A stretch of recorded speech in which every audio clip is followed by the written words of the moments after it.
Ngayon ko lang po isa sa publiko ito.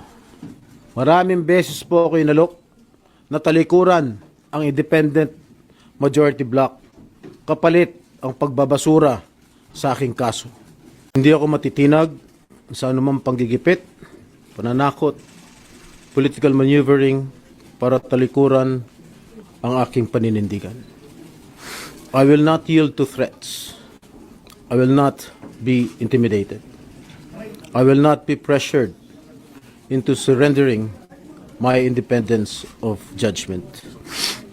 I am giving instructions to the Senate Secretary to put on hold my salary.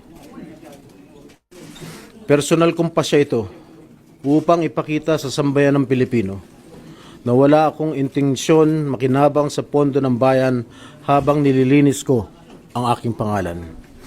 At higit sa lahat, hindi ako papasailalim ng kustodya ng Senado. I will not seek Senate custody. Hindi ko gagamitin ang Senado bilang panangga laban sa mga aligasyon sa akin. Nakahanda akong ipagtanggol ang aking sarili sa hukuman at hindi ako magtatago sa likod ng institusyong ito upang umiwas sa proseso. Ipagtatanggol ko hanggang sa huli ang aking sarili para patunayan na walang batayan ang mga paratang sa akin. Kalokohan ang lahat na ito. Mismo ang Senate Legislative Budget Research and Monitoring Office o LBRMO ang nagsabi sa ombudsman na wala silang anumang dokumento o record na nagpapakita na ako ay nagpasok ng anuman insertion sa 2025 national budget.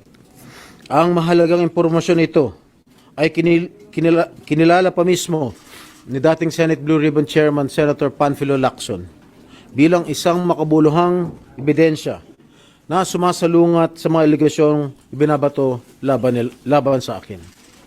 So how can the Office of the Ombudsman file a plunder case against me when I am not even alleged to be part of or the mastermind of the supposed scheme? Wala po akong kinalaman dyan. Ngayon ko lang po isa sa publiko ito. Maraming beses po ako inalok na talikuran ang independent majority block kapalit ang pagbabasura sa aking kaso. Ngunit, hindi ko po ito tinanggap. Mas nanaig ang paninindigan ko